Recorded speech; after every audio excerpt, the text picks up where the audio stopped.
Solusi tepat untuk mencegah kecurangan itu adalah memakzulkan Pak Jokowi dalam kapasitas sebagai presiden. Assalamualaikum warahmatullahi wabarakatuh. Jumpa lagi dengan saya Hendra. Di kesempatan ini saya nggak membahas tentang permasalahan kerusakan MacBook atau juga mereview tentang tipe MacBook terbaru atau juga memberikan tips dan tutorial bagaimana cara mendeteksi kerusakan MacBook dan bagaimana cara memperbaikinya. Selain itu, saya bukan pendukung dari salah satu partai politik atau juga dari salah satu pasangan calon presiden dan wakil presiden. Saya di sini netral. Sebelum saya menyampaikan unek-unek saya atau juga keresahan saya sebagai anak bangsa atas isu yang berkembang belakangan ini menjelang pelaksanaan pemilu. Sini saya mau berpesan kepada seluruh rakyat Indonesia dari Sabang sampai Merauke. Mari kita jaga pemilu yang akan diselenggarakan oleh pemerintah pada tanggal 14 Februari tahun 2024 mendatang bisa berlangsung dengan jujur, adil, dan damai tanpa ada menimbulkan perpecahan, permusuhan yang bisa mengakibatkan disintegrasi bangsa. Menjelang pemilu, kita kembali dikejutkan bahwa dibuat terbagongkan oleh salah satu kelompok koalisi masyarakat sipil yang menamakan diri dengan nama petisi 100,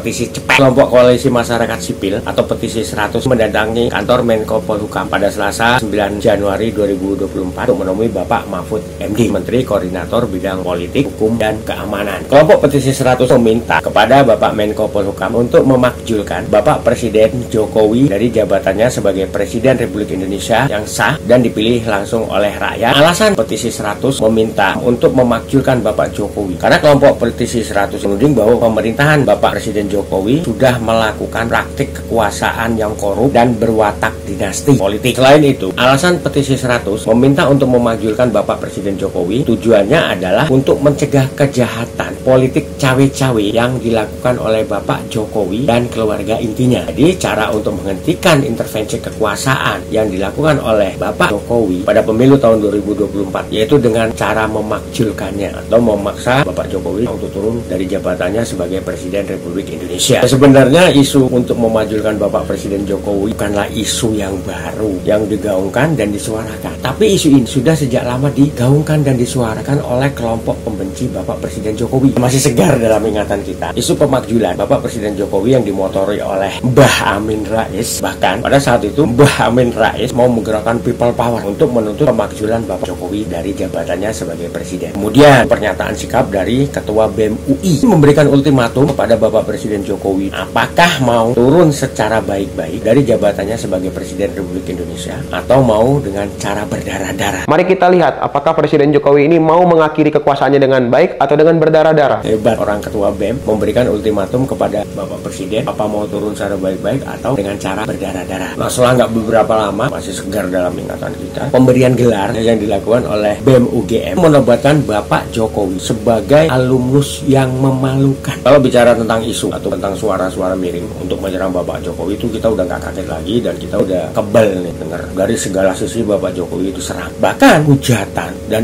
isu yang dilontarkan oleh para pembenci Bapak Presiden Jokowi bukan hanya menyerang Bapak Presiden Jokowi saja, tapi juga menyerang anggota keluarganya. Sampai Ibu Iriana Jokowi tidak luput dari hujatan dan serangan. Tapi isu pemakzulan Bapak Presiden Jokowi dan isu lain yang tadi saya uraikan, seiring dengan berjalannya waktu, semua isu tersebut akhirnya tenggelam, hilang. Nggak tahu nih bagaimana kelanjutan. Di sini, secara jujur saya katakan bahwa saya tidak sepakat dengan wacana pemakzulan Bapak Presiden Jokowi. Sekali lagi saya tegaskan, saya netral, tapi saya tidak sepakat dengan rencana atau wacana pemakzulan Bapak Presiden Jokowi sebagai Presiden Republik Indonesia. Dan kalau sampai itu terjadi, wacana ini diloloskan atau juga ditanggapi, maka saya juga tidak akan segan-segan untuk ikut turun ke jalan, menyuarakan penolakan pemakzulan ini. Ya, apa yang saya lakukan ini karena 1 bulan lagi bangsa dan negara kita akan menyelenggarakan pemilu. Saya nggak mau pemilu yang akan diselenggarakan oleh pemerintah itu jadi kacau. Saya nggak mau. Nah, saya menginginkan pemilu yang akan dilakukan pada tanggal 14 Februari tahun 2024 nanti bisa berlangsung dengan jujur, adil, dan damai. Siapapun yang terpilih nanti harus menerimanya dengan lapang dada, dengan legowo. Terlepas kita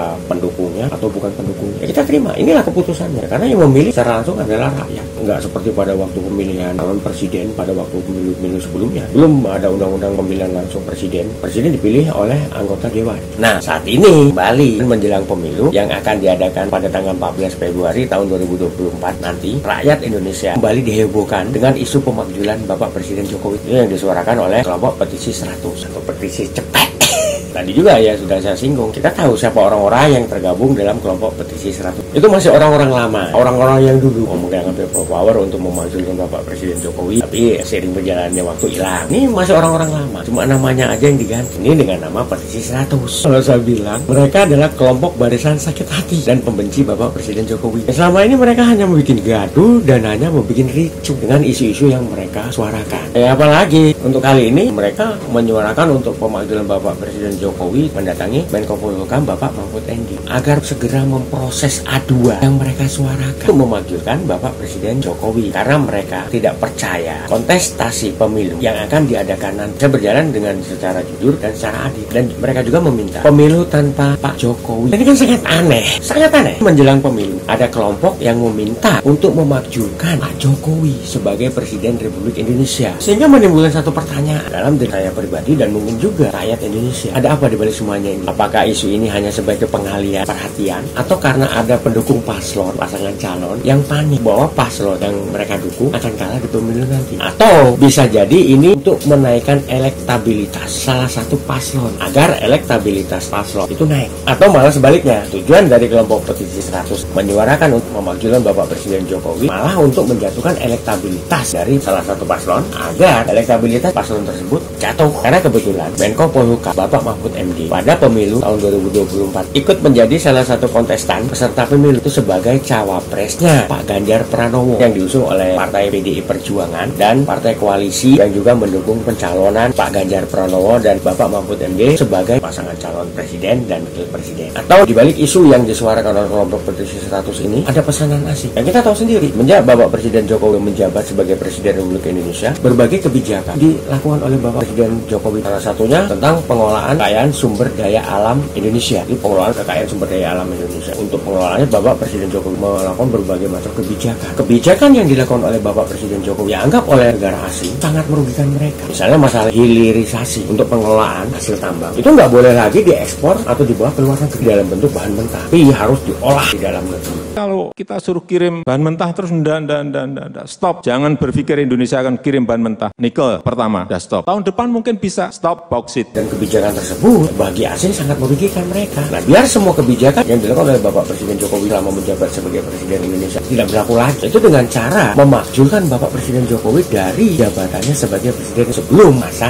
jabatannya sebagai Presiden berakhir. Jadi kalau Bapak Presiden Jokowi diturunkan paksa belum masa jabatannya berakhir, otomatis semua kebijakannya itu dianggap tidak berlaku. Yang membuat kebijakannya di impeachment atau dimakzulkan, turunkan secara paksa, gimana kebijakannya mau berlaku? Mungkin salah satu tujuan dari kelompok petisi 100 mengarah kepada kebijakan yang dilakukan oleh Bapak Presiden Jokowi mengenai pengelolaan kekayaan sumber daya alam Indonesia. Atau juga tujuan dibalik tuntutan pemanggilan Bapak Presiden Jokowi ini juga pesanan dari pihak-pihak tertentu yang sengaja ingin membuat gaduh dan membuat ricuh menjelang pemilu, sehingga kegaduhan dan kericuhan yang terjadi menjelang pemilu bisa menjadi penyebab gagalnya pemilu dilaksanakan. Yang didatangi Bapak Menko Polhukam Bapak Mahfud MD, jelas bahwa Menko Polhukam ini kan di bawah Presiden. Jadi Menko Polhukam ini kan bertanggung jawab langsung kepada Presiden. Nah, ini kenapa kok didatangi? Meminta Menko Polhukam untuk memproses aduan mereka, mewakilkan Bapak Presiden Jokowi. Kalau tujuan dari kelompok membenci Bapak Presiden Jokowi seperti yang saya uraikan tadi, ini sungguh licik. Ini sungguh licik dan ini permainan politik yang kotor, permainan politik yang tidak beretika, tidak beradab. Kalian korbankan persatuan dan kesatuan serta keutuhan bangsa dan negara kita tercinta ini hanya demi untuk mencari keuntungan pribadi, untuk memuaskan ambisi kalian,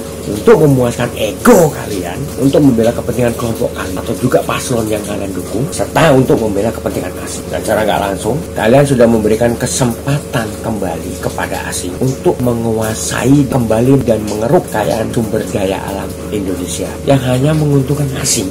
Mereka secara otomatis akan mencari berbagai macam cara bagaimana mereka bisa kembali menguasai. Dan salah satunya campur tangan asing dalam pemilu tahun 2024 ini. Kita nggak tahu lewat partai mana, lewat paslon mana, dan lewat siapa kita nggak tahu. Ini untuk kelompok petisi 100 atau juga kelompok-kelompok pembenci Bapak Presiden Joko Widodo. Tidak semua rakyat Indonesia setuju dengan tuntutan yang kalian suarakan untuk memajukan Bapak Presiden Jokowi sebagai Presiden Republik Indonesia. Ini perlu kalian. Saya juga tidak sepakat dan juga tidak setuju dengan rencana atau wacana untuk memajukan Bapak Presiden Jokowi. Yang perlu kalian tahu, kalian bisa lihat sendiri bagaimana Bapak Presiden Jokowi sangat dicintai oleh rakyat. Kita bisa lihat di mana ada Bapak Jokowi datang, di satu daerah. Masyarakat berjubel menyambut kedatangan, berlomba-lomba untuk bisa foto bareng dengan beliau. Mau ucap apa ke Bapak Presiden ini? Bapak sehat-sehat selalu dan selalu sukses untuk melihat masyarakat Indonesia ini selalu semangat Bapak. Mengucap syukur karena Bapak mau tiba ke Tanimbar. Saya bisa lihat sendiri bagaimana masyarakat di NTT menyayangi dan mencintai Bapak Jokowi sampai patung Presiden Jokowi itu dibuat oleh masyarakat sana. Bahwa pembangunan ini juga untuk sebuah keadilan sosial bagi seluruh rakyat Indonesia. Ya, kenapa? Karena masyarakat di NTT merasakan langsung apa yang dilakukan oleh Bapak Presiden Joko Widodo dalam membangun daerah mereka. Begitu juga petani jeruk di Medan. Mereka selama ini sangat merindukan dan mengharapkan perbaikan jalan agar hasil panen jeruk bisa secepatnya dipasarkan. Sehingga petani bisa mendapatkan hasil dari hasil panen mereka. Bagaimana mereka sangat bersyukur sekali ketika keinginan mereka dipenuhi oleh Bapak Presiden Jokowi, dan itu selama ini tidak diwujudkan oleh pemerintah daerah. Itu juga untuk di Lampung yang kemarin sempat viral juga, bahwa sempat menjadi perbincangan yang hangat itu di media sosial. Itu juga untuk pembangunan di daerah lain, di Papua. Bagaimana Bapak Jokowi membangun Papua. Saya sendiri yang sudah sampai Papua bisa merasakan hasil dari apa yang dilakukan oleh Bapak Jokowi dalam membangun Papua. Itu yang dulunya dari kota Merauke ke Sota, jalanannya begitu jelek, berumput.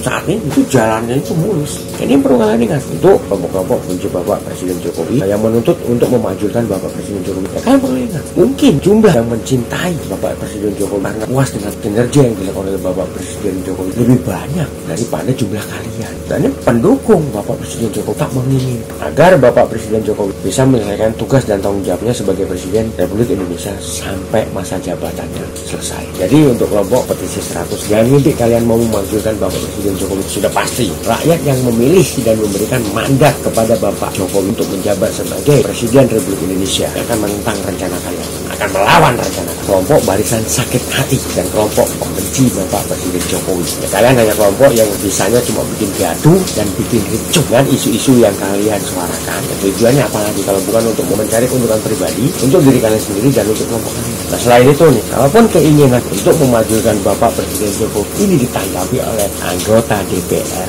yang katanya rakyat nggak tahu rakyat yang mana, nggak segampang membalikan telapak tangan. Karena semua ini membutuhkan proses yang cukup panjang dan lintas lembaga. DPR harus membentuk pansus, panitia khusus. Tujuannya adalah untuk melakukan penyelidikan atas satu tuduhan pelanggaran pidana yang dilakukan oleh Presiden dengan menggunakan hak angket. Nah, setelah panitia khusus DPR menemukan satu indikasi kesalahan yang dilakukan oleh Presiden, kemudian baru anggota DPR menyatakan pendapat bahwa Presiden harus diberhentikan karena melakukan satu pelanggaran. Nah, pendapat ini lalu diajukan ke Mahkamah Konstitusi untuk diperiksa apakah benar atau enggak Presiden melakukan pelanggaran atau sekedar pernyataan politik saja. Pengajuan permintaan DPR ke Mahkamah Konstitusi itu baru bisa dilakukan dengan dukungan minimal 2/3 jumlah anggota DPR dalam sidang paripurna. Di sini kembali lagi, kalau seandainya hasil penyelidikan yang dilakukan anggota DPR yang diajukan ke MK ini ditolak sama ini, otomatis perkara itu akan gugur, batal. Kalau seandainya sebaliknya, MK menerima hasil penyelidikan yang dilakukan oleh anggota DPR mengenai pelanggaran pidana yang dilakukan oleh Presiden. Nah, pendapat yang diajukan ini akan dikembalikan lagi ke DPR, yang kemudian DPR menyelenggarakan sidang paripurna untuk meneruskan usulan pemberhentian ke MPR. Keputusan MPR atas usulan pemberhentian Presiden ini kembali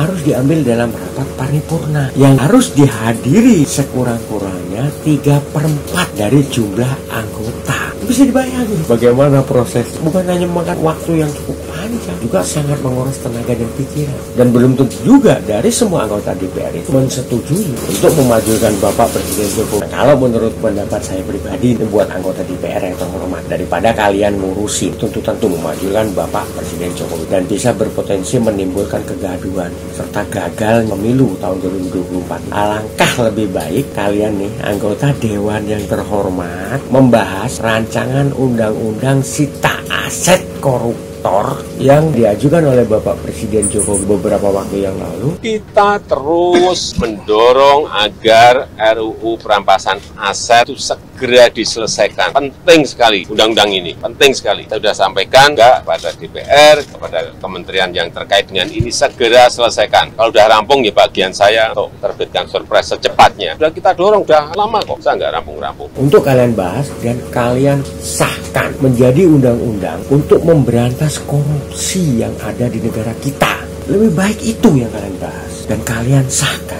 Karena korupsi hingga saat ini masih terus terjadi di negara kita. Nah ini sampai masa jabatan kalian sebagai anggota DPR akan berakhir, rancangan undang-undang sita aset koruptor belum juga dibahas, apalagi disahkan. Ketika ditanya alasan kalian itu macam-macam, nunggu reses lah, nunggu inilah, nunggu itu. Kami sudah muak, bosan dengar alasan yang kalian sampaikan. Yang kami tunggu dan kami inginkan agar rancangan undang-undang sita aset koruptor segera disahkan menjadi undang-undang biar bisa digunakan sebagai senjata oleh Komisi Pemberantasan Korupsi untuk memberantas korupsi yang terjadi di negara kita sebelum masa jabatan kalian berakhir. Tuntutan publik di sisi 100 sudah anggap angin lalu, nggak penting. Tuntutan mereka itu nggak berdasar dan hanya mengada-ngada, atau tuntutan mereka itu hanya sebagai pengalihan isu aja, atau juga sebagai ungkapan ketakutan mereka kalau paslon yang mereka dukung ini akan kalah. Udah gak usah kalian dengar, anggap angin lalu. Lebih penting kalian membahas dan segera mengesahkan rancangan undang-undang sita aset koruptor. Ingat loh ya, masa jabatan kalian sebagai anggota DPR sebentar lagi akan berakhir.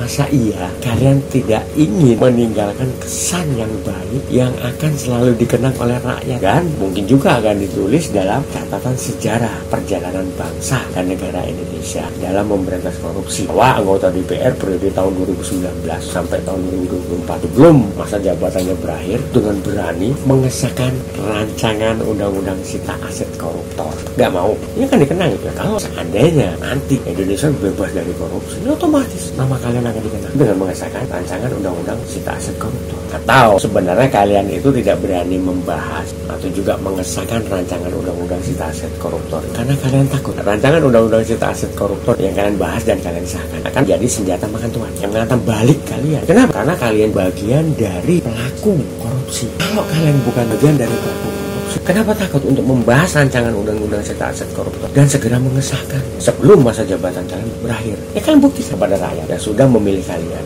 untuk bisa duduk sebagai anggota DPR di Senayan dengan semua fasilitas yang ada. Ini harus kalian pertanggungjawabkan. Jangan kalian makan gaji buta. Jangan pada saat kampanye menjelang mau pemilu, wah kalian turun dengan masyarakat berlomba-lomba. Ada yang ngasih telur 6 butir, minyak seliter, beras 2 liter. Ya untuk merayu rakyat agar memilih kalian. Yang katanya pemilu adalah pesta demokrasi. Kalau menurut pendapat saya, pemilu yang diadakan 5 tahun sekali ini adalah bukan pesta demokrasi, tapi pesta penipuan terhadap rakyat. Suara rakyat kalian tukar dengan telur 6 butir, minyak seliter, beras 2 liter, baju, kalender, gelas. Itu rakyat dimintain fotokopi KTP, dimintain fotokopi KK dan nomor telepon. Ya saya bisa bicara seperti ini karena memang kenyataan yang terjadi di lapangan. Berani nggak anggota DPR membahas dan segera mengesahkan rancangan undang-undang sita aset koruptor menjadi undang-undang? Kita tunggu nih jawaban dari kalian, anggota Dewan yang terhormat. Itu juga termasuk buat mahasiswa yang katanya selama ini kalian berjuang untuk rakyat, membela kepentingan rakyat. Kalau memang kalian membela kepentingan rakyat, berjuang untuk rakyat, ayo sama-sama kita desak anggota DPR untuk segera mensahkan rancangan undang-undang sita aset koruptor yang memang sangat ditunggu dan diharapkan oleh rakyat sebagai senjata yang akan digunakan untuk memberantas korupsi yang terjadi di negara kita. Daripada kalian demo nggak jelas, nolak dinasti politik. Dinasti politik mau dari dulu udah ada. Mau secara terang-terangan, mau juga dengan secara tidak terang-terangan, dari dulu udah ada. Pelanggaran konstitusi dari dulu udah ada. Dalam sejarah perjalanan bangsa Indonesia mulai dari sejak Presiden Soeharto, konstitusi itu udah ditabrak dari dulu. Untuk pemilihan gubernur, pada Orde Baru tidak ada pemilihan gubernur. Itu juga untuk pemilihan presiden, ya itu hanya katanya pemilihan presiden. Dari pemilu ke pemilu yang dipilih ya itu aja. Sampai akhirnya terjadi gerakan reformasi pada tahun 98. Itu baru terjadi pergantian kepemimpinan. Ini daripada kalian demo yang nggak jelas. Kalau memang kalian tuh benar-benar berjuang untuk rakyat, memperjuangkan hak rakyat, memperjuangkan kepentingan rakyat, memperjuangkan aspirasi rakyat, ayo sama-sama kita turun ke jalan untuk mendesak dan menuntut anggota DPR segera mensahkan rancangan undang-undang sita aset koruptor menjadi undang-undang yang akan digunakan untuk memberantas korupsi yang ada di negara kita sebelum masa jabatan mereka berakhir. Seperti yang saya bilang tadi, ini benar-benar mahasiswa yang memperjuangkan hak rakyat, memperjuangkan kepentingan rakyat, bukan mahasiswa yang turun ke jalan berdasarkan orderan dan berjuang untuk membela kepentingan yang dibayar kalian. Itu tadi menurut saya, kegelisahan saya sebagai anak bangsa. Dengan dengan apa yang saat ini sedang berkembang dan isu yang saat ini juga sudah viral menjadi bahan pemberitaan di media televisi, yaitu di media online dan juga di media-media sosial mengenai pemanggilan Bapak Presiden Jokowi menjelang pemilu. Kalau bagi saya pribadi, sekali lagi saya tekankan bahwa ini adalah tuntutan yang mengada-ngada, itu alasan juga yang dicari-cari. Bisa jadi tuntutan mereka ini satu pengalihan perhatian atau karena pendukung salah satu paslon paslon yang mereka dukung akan kalah, atau bisa jadi satu strategi marketing untuk menaikkan elektabilitas salah satu paslon atau malah untuk menjatuhkan elektabilitas salah satu paslon, atau juga tuntutan yang disuarakan ini pesanan dari asing yang merasa dirugikan oleh kebijakan yang dilakukan oleh Bapak Presiden Jokowi selama beliau menjabat sebagai presiden mengenai pengelolaan kaya sumber daya alam Indonesia. Dan juga ini pesanan dari pihak-pihak tertentu yang memang sengaja kepingin membuat ricuh dan juga membuat gaduh menjelang pemilu. Kita nggak tahu, cuma mereka yang tahu apa tujuan kelompok petisi 100 menyuarakan tuntutan untuk memanggilkan Bapak Presiden Jokowi. Yang jelas apa yang mereka suarakan ini juga akan menuai kontra, terutama bagi para pendukung Bapak Presiden Jokowi. Saya pribadi yakin bahwa tuntutan pemanggilan atau impeachment Bapak Presiden Jokowi tidak akan mungkin terjadi, dan Bapak Presiden Jokowi akan tetap menjalankan fungsi dan tugasnya sebagai kepala negara, sebagai Presiden Republik Indonesia sampai akhir masa jabatannya. Dan selain itu juga kembali saya serukan kepada seluruh lapisan masyarakat Indonesia, ayo kita kawal pemilu tahun 2024 agar bisa berjalan dengan jujur, adil, dan juga berlangsung dengan damai. Ya, pemilu tahun 2024 ini bisa menghasilkan anggota DPR dan juga presiden dan wakil presiden yang akan menjadi pemimpin negara kita Indonesia, bisa membawa negara kita ke arah yang lebih baik lagi. Dan semoga saja baik anggota DPR RI maupun DPRD dan juga presiden yang terpilih pada pemilu tahun 2024 ini bisa menyuarakan aspirasi masyarakat, bisa menjalankan mandat yang sudah diberikan oleh rakyat Indonesia, jika mereka nanti telah dilantik menjadi anggota DPR RI, DPRD, DPD, dan menjadi presiden yang akan memimpin Indonesia 5 tahun ke depan. Semoga negara kita tercinta Indonesia kedepannya akan lebih baik. Sekian, terima kasih. Wabillahi taufiq wal hidayah. Wassalamualaikum warahmatullahi wabarakatuh.